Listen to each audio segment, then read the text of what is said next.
So nanami diri sa jump off area from parking. So nagbaktas mi. So sa nabot mi diri. So diri is pasaka kaayo siya guys. Grabe kainit ani nga time kay mga alas 2 man yata ni alauna, mga 2 PM day. Pasaka na padulong sa homestay. Grabe dai gaay pasaka. Akong gi-underestimate, akala ko rough road lang amo agiyan padulong homestay. Ginoo ko grabe man day kasaka, tapos hasta pa jud inita kay ano udtong tutok ha. Murag ko kung makuyapan gipaspasan ako pasaka. Tulumi na una dito sa taas abot sa homestay. Kapoy jud kaayo kun anad magdala og bag bugat. So kaninga time is nanihapon na mi. So before mi nanihapon naligo sa mi. Nag-ilis na daan para magpahulay matulog paghuman kaon. So nagbaon na mi daan ug kamo panihapon from Davao pa na kana akong baon pastil of course with pritong pork. So nangaon na mi mga 7 PM na ni siya. So after kaon is nakailis na ko na daan mo na akong pang hike jud na outfit then pag humagkaon is nang higda mi nagpahulay hantod mga 11 PM sa gabi. So kulbaan na jud mi ani nga time na pero kalimutan lang. So mga 8 PM after kaon is everyone is na resting, kanya-kanya na silag sulod sa mga kwarto, kanya-kanya nagpahulay, nagtigom og kusog while ako ni gawas kadali kay nagsilip-silip sa mga ang naadra is ang mga guide ug mga local guide. So na-preparing na sila og gamit. So andam-andam na sa mga dapat mga paraunia kay pang-ihawo nami. So mo ni siya nag-check si in-check na siya tapos mo ni amo ang gipuy-an mo homestay. So, good thing kaya nga mong homestay na sariling tindahan. So kung nami mga kinahanglan nara there available pamaliton. So nagtinda pud sila barbecue that time. So okay ra dili magutman. So at 11 PM namangon nami kaya naghinahinay nami prepare. So mo na nino gipangkulbaan na kulba jud siya kay di jud lalim ang day hike, di jud lalim, promise. Di jud siya advisable sa mga walay ensayo o mga baguhan. So selfie sa tano while nagatan-aw sa akong mga kauban naga-prepare kay ako intact naman dan akong gamit bago ko natulog. So ready to pull out na ako ang day hike na bag. So ikulbaan na jud ko ani, promise, pero wala lang, sige tibayan na lang ng loob ani jud.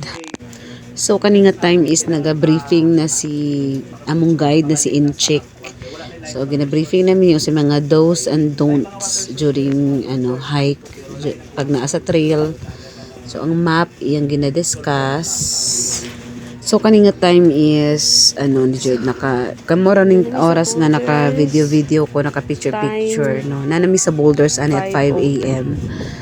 So from paghawa sa homestay hantod na naabot og boulders wa jud koy picture kay ngit man. So kanina nga time nga nag video na mi kay nanami sa boulders medyo nakita na namo ang kahayag sa adlaw nagasugod na saka si Haring Araw. So mo na siya. So nakita na nako siya sa actual ang wild berries. Dili na siya sa YouTube.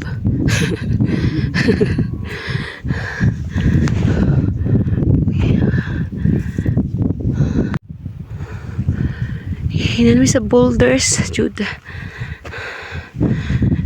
sa sunset.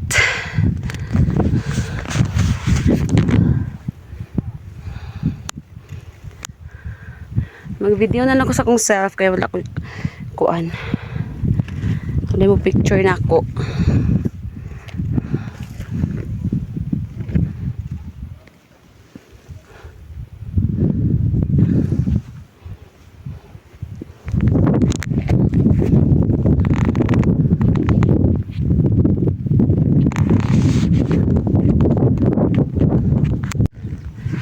Uy, imagine na ako sa kaon.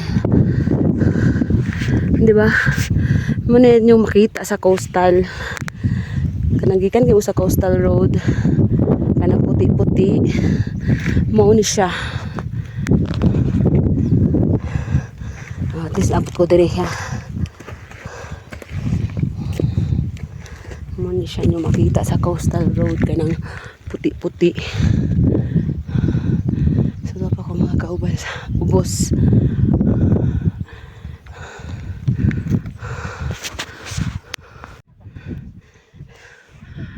Grabe. Ginusto namin to.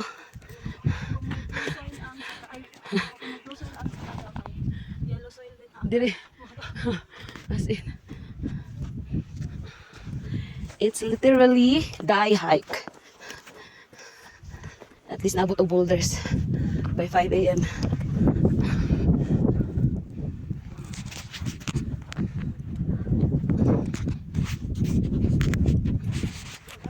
Ano ron? Mag-video-video, mag-lisod, diktikan. Game sa guys, ay butang sa nato guys. Kay mo tapit sa karet. Okay.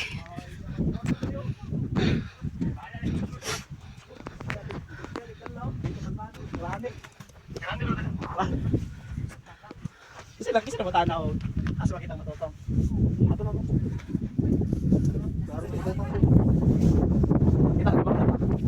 Ato laro kayo. Dapat ako dali. Sa kanila mo. Makita lang ako sa coastal na puti-puti. Ano ni siya? Kapoy. Kapoy mo. Kapoy ka ganina pero dili na kapoy. Ayahay na. Babatukan view. Ngon yati sa tay clearing no. Mas masarap karon kayo. Habang wala kang dagkon. Nako sa kadri. Pwede na rin kaon. Ayo mo kayo na to. Gani ko pugod pamahaw pa. Size na. Ting mahaw na may. Ano karon? Ipukaw na ba sa balay? Mahaw na kaon na yung kanon. So this is it no, namahaw na mi diri sa boulders. So di jud katuo ay nga nakaagi ko aning boulders kay kani nga time is pasaka pa man mi. So dili pa kay nimo ma-feel ang kahago kay pasaka pa man dira imong ka excitement o ka eagerness nga makasamit. Pero katong panaog na gani mi tong after ani tong gikan na mi summit, grabe di ay kadako di kaayo sa boulders. Uy kanang lapad di kay siya unya dili kay ka pwede mag cellphone kay once mahulog imong cellphone sa boulders di lalo na dito sa dagko kay nga bato kanang di na jud mo mapunit dai kung mahulog imong cellphone kay wa jud dai dito jud madasok sa kinailaluman ng mga bato-bato. So kani nagkakaon mi while tan-aw sa sunrise. So nindot kaayo jud ang area. So after sa boulders is maabot na dayon mo sa white sand mo nila ginatawag na white sand. Tos kita man ko diri ka ng wild berries. Kaunasad ko day nya. Bahala lagi medyo hilaw-hilaw pa ang wild berries pero gipili na katong purple na jud gani kay hinog-hinog na. Tos aslom. Nan kumukaon kay aslom mabuhi imong dugo. So kana wala na hugasay oy diretso hamal ang wild berries. Sila hugasan pa daw diretso na oy namunit na pud ako mga kauban. Kaon dira kay grabe pasaka na mapuday kaayo uy sa 87 degrees padulong sa crater Ginoo ko lamin jud kay surrender ani nga time ay grabe from boulder from white sand going to crater 87 degrees na imagine na imo nagsakaon 87 degrees mura jud kag umatay. So at last naabot na jud og crater dai nakalampas na ko atong 87 degrees nga ginaingon nila nga asa yung lisura sa kaon asa pa yung inita. So at least nahumbuan ako ka cellphone dito kay di jud pwede mag cellphone kay hulog ka diretso jud magiging kwento ka na lang jud dito sa 87 degrees. Tapos diri mga 1 hour taon ko nagpahulay pag abot diri kay another saka na pud padulong sa summit kanang nasa likod nako dadapita mo na siya ang summit grabe. So rest na lang sa ko dirag mga 1 hour or mga 45 to 50 minutes di ay nga rest kay bugnaw man din ha nagpalandong hubo sapatos pahulay bago ko ni saka og summit. So at this moment is ni saka naka-decide na jud ko nga musaka nag-summit no after almost 1 hour na pahulay sa crater. Saka na ko so nakita na ko dira sa Josher nag-abot mi din pa summit na mi ana almost summit na jud na siya dai daghang kay taon nag picture sa taas sa jud nang inita pero bugnaw ang hangin ang ako ang windbreaker no nara jud sa bag never jud ako nagamit during hike kay di bagay ko hinugnaw good mas bet kay init magud imong lawas basta maglihok-lihok na ka so never na ako nagamit akong jacket mura na long sleeve. So kanila mi na kay feeling kay mag picture na jud sa summit, pero isa ra jud ka posing akong picture sa summit day. Oy, wala na kayo og gidaghan kasi mainita dito nya, daghan nag-waiting ba nga gusto pod mag-picture dito sa signage gani na Mount Apo Kemerut Summit at Acheche. So mo na siya, lami kay ang view, gitagaan jud mig nindot kay na clearing ni Lord ko. So thank you Lord na jud may clearing, wala may gibagyo, balag medyo init pero at least bugnaw ang hangin, di ba? So mo na siya ang summit. So ma-picture na mi dira ang tagtaod.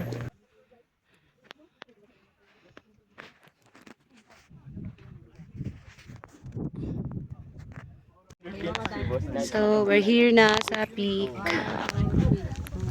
Say hi na. Asa na sila? Where's my friend? Where are they? You want? Lami sa clearing.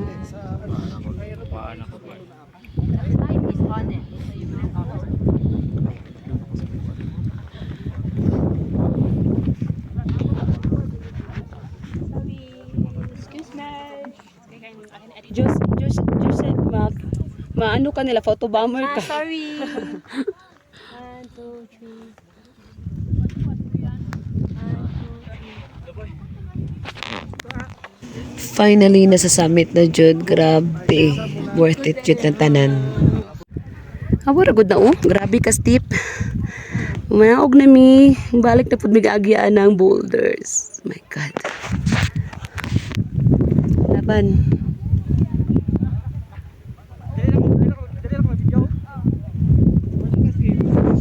Grabe, mura magbirahon pa ubos. Oy, Diyos ko.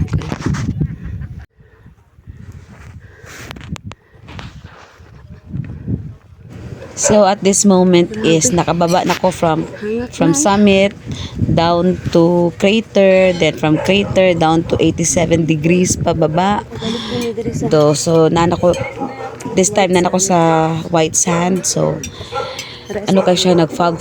I don't know fog na or sulfur, basta kay ano jud siya kayo, tapos di mo makita ang ano, wala jud kay makita. Then diri is nangita mig area asa makarest, tapos diri na pud mi nag-lunch. Ikaw na jud ko diri kay na feel na kay nako ang kagutom. Init na pud siya kaayo, init pero bugnaw ang hangin, ana siya ba. So na-stop na akong video ani kay nangita na ko mig area asa makalingkod, asa makarest while waiting sa ubang grupo. Kay kami man ang nauna nga team, ano, lead packs nga nauna og baba, nakauna og summit. So diri nga area is nagpahulay mi, at least mga 1 hour pud yata mi nag-rest diri, naniud to, naghigda-higda jud kay bugnaw kayo diri. So mao to, after ani is mga 1 hour nag-rest. So nagbaba na yun mi sa boulders, ako din gihangyo ang guide nga mag-una na migbaba para hinahinay na kay layo para baka ayo. Guys, so after na mo mag-rest dito sa white sand, nag-lunch, mga 30 minutes pud mi nag-rest dito. So nakabalik na kong boulders, grabe di ko katuwa nga nakaagi ko diri tungkad lawon day kay grabe kahadlok, delikado kaayo jud day kung magkamali kag tamak.